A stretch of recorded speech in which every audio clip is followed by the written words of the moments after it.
বিভিন্ন ঘাট প্রতিঘাত সংঘাতৰ মাজেৰে আহি ৮টা বছৰ যোৱাকালি সম্পূৰ্ণ কৰিলে আৰু এই ৮টা বছৰত আৰম্ভণিতে ইউজি ব্ৰহ্ম ডাঙৰীয়াৰ নেতৃত্বত যি সময়ত বড়োলেণ্ডত হত্যা হিংসা ভাবুকি এটা অশান্তিময় পৰিৱেশ হৈ আছিলে এই সময়ত ইউজি ব্ৰহ্মৰ নেতৃত্বক সকলো সমৰ্থন কৰি আমি সকলোৱে আপোনালোক সকলোৱে আগবাঢ়ি আহিলে ইয়াৰ কাৰণে মই আপোনালোকক মোৰ অন্তৰ আত্মাৰ পৰা মই ধন্যবাদ জনাইছোঁ।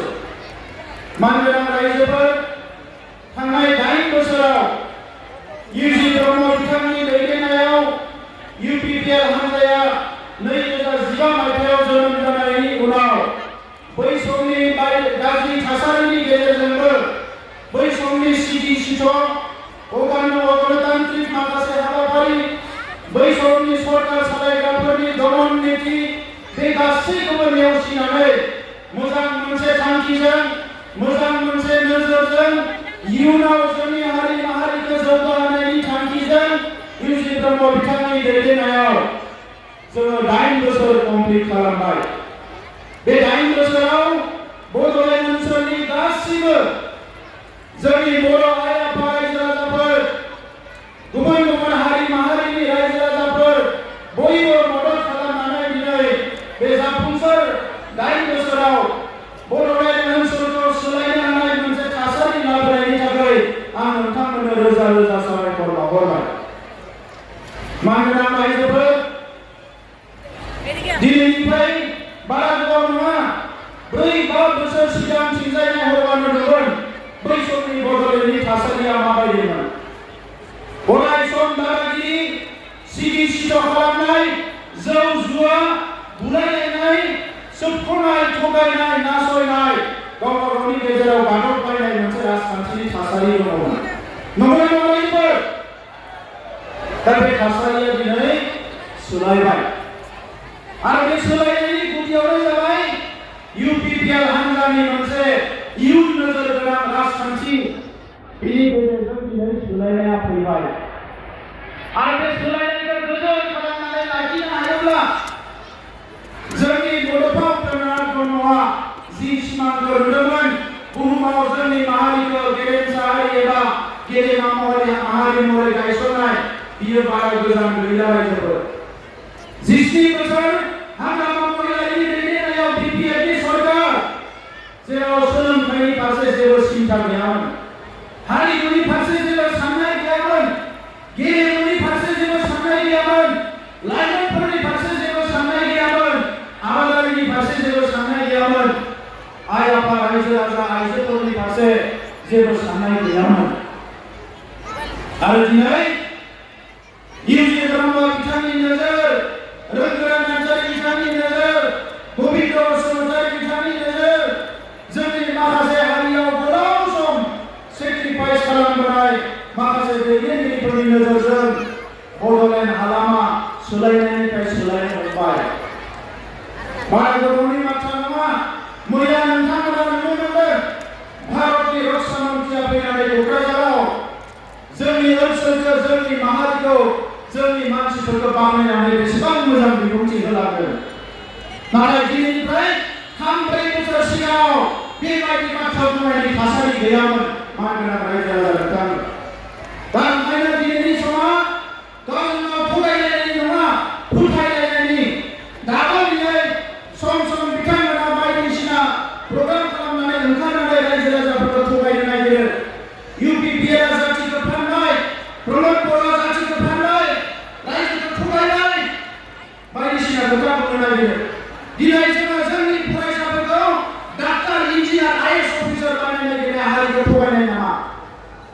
दिनै जोंनि लाइमोनफोरा नेशनेल इन्टारनेशनेल लेभेलनि फुटबल गेलेनो मोननाय जाथिखौ थगायनाय नामा? जोंनि हारि, जोंनि ओनसोलाव दिनै अराय समनि थाखाय गोजोन थासारि फैनाय हारिखौ थगायनाय नामा? बर' बिजोंनि फरायसाफ्रा दिनै मोजां गुन गोनां सोलोंथाइ मोननायनि थासारि फैनाया बियो जाथिखौ थगायनाय नामा? बर' गोजोनथाखौ मोनसेनि उनाव मोनसे जाफुंसार होनो नाजानाया बियो जाथिखौ थगायनाय नामा? दा मानगोनां रायजोफोर मोनसे सम दङमोन थगाय थसिनि राजखान्थि खालामोमोन। जों बायदि मानसिया जोङो हारिखौ थगायनायनि गोहोबो गैया, मोनथाय गैया, जों बेखौ मोजाङै मिथिगौ। मानोना बर' हारिया 5,000निख्रुइ बांसिन सुबुंनि जिउ गारनानैसो दिनैनि थासारियाव फैनो हादों। दा बेनि थाखायनो मानगोनां रायजोफोर, सुजित नार्जारिनि मुङाव जोंनि हारिनि बयनिख्रुइबो गिबिसिन मुंख्लं सुजित नार्जारिनि मुङाव दिनै बिटिसिनि 40टा समस्तियाव सुजित नार्जारि अडिट'रियाम लुनो नागिरदों जोङो। बेखौ हाग्रामा मोना लुवाखै, जों लुनो नागिरदों। बीर सिलागां बिएलटिनि गायसनजानाय आफादगिरि बीर सिलागांखौ बिथांमोना जेरैबायदि मान होनांगौमोन बे मानखौ होनो हायासै। दिनै बीर सिलागांनि मुङाव बिटिसिनि 40टा समस्तियाव 5 बोसोरनि गेजेराव जोङो स्टेडियाम गायसननो थांगासिनो दङ मोनफ्रोमबो समस्तियाव। एनडिपिनि गिबि मुंख्लं बि बांबुरगोरा, बे बि बांबुरगोरानि मुङाव जोंनि गासैबो साब डिभिजनाव जोङो इउथ रिसर्स सेन्टार, लाइमोनफोर जौगानाय सेन्टार गायसननो थांगासिनो दङ बोसोरसेनि गेजेराव। बे बाथ्राफोरखौ बिथांमोनाबो साननो हागोन रायजोफोर। नाथाय बिथांमोना लोंनाय जानायाव बेस्थ' जाबाय, खुन्दुं कम्बलनि राजखान्थि खालामनानै हारिखौ जौगानायनि सोलायै हारिखौ गोग्लैसोनायनि फारसेसो लांनो नागिरबाय।